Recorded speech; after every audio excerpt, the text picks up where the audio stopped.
సినీ actress Pratyusha అందరికీ గుర్తుండే ఉంటుంది. ప్రత్యూష శవం మీద పెట్టిన ఐసుగడ్డ కరిగినంతసేపు కూడా చట్టం న్యాయం అవి నిలబడలేదండి. నిజంగా ఈ మధ్యకాలంలో ఒక బన్ విషయం బాగా వైరల్ అయింది కదా, పెద్ద ఇష్యూ అయింది కదా. ఆ బన్ మీద పెట్టిన కాన్సన్ట్రేషన్ కూడా కనీసం ప్రత్యూష మీద పెట్టలేదు. ఈ అఘాయిత్యానికి కనీసం న్యాయం దక్కడానికి 24 ఏళ్ళు పట్టిందండి. సిగ్గు ఎగ్గులేని రాజ్యం ఓ అందమైన కళల ప్రపంచానికి బలవంత ముగింపు పలికాను. సినీ వినీల ఆకాశంలో ఓ మెరుపుమై మెరుద్దామని కలలు గన్న ఆ ఇంటి దీపాన్ని ఆర్పేశారు.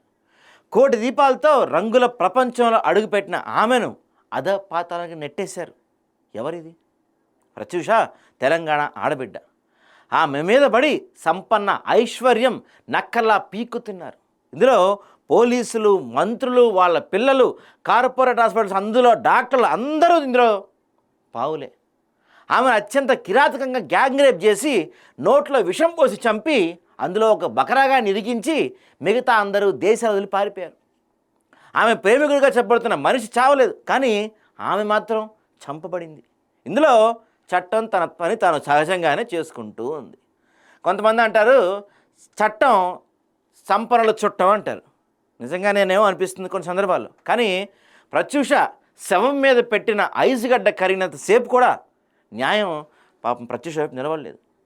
ఈ కేసు వాదించిన ఒక మాజీ లాయర్, ఆయన డైరీలు ఈ మధ్య లీక్ అయినాయి. అందులో ఆయన ఏం రాశారంటే, డైరీలో ప్రధానంగా అడుగడుగున ప్రతి చోట పోలీసుల నిర్లక్ష్యం.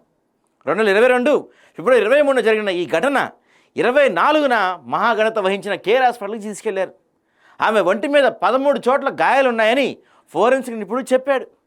మహాఘనత వహించిన దేవేంద్ర గౌడ్, మాధవ్ రెడ్లు, అందులో ఆ చట్టం 66 పాదాల మీద నడిపిన బాబుగారి పాలనది, చంద్రబాబు గారి టైం అది. బంజారా హిల్స్ పంజాగుట్ట అది మా పరిధి కాదు అనే అంత బంతాట్లో నలిగిపోయింది ప్రత్యూష. బాధ్యత కలిగిన హాస్పిటల్ ఆమె దుస్తులను భద్రపరచడం ప్రోటోకాల్ నియమం. కానీ అప్పటికప్పుడే ఆ హాస్పిటల్ ఆమె దుస్తులను కాల్చేసి న్యాయాన్ని ఏం చేశారు? తగలబెట్టారు. గాంధీ హాస్పిటల్ ఓ రిపోర్ట్, ఫోరెన్సిక్ ల్యాబ్ మరో రిపోర్ట్. ఓ డాక్టర్ ఆ ఒంటి మీద గాయాలు ఉన్నాయంటాడు, మరో డాక్టర్ లేవు అంటాడు, మరో డాక్టర్ వైద్యంలో భాగంగా పెట్టిన ఘాట్లు అంటాం. మొత్తంగా సకల రాజ్య వ్యవస్థలు ఆమెను ఏకాకిం చేశాయి. అన్ని వ్యవస్థలు కలిసి హత్యను ఆత్మహత్యగా మార్చారు.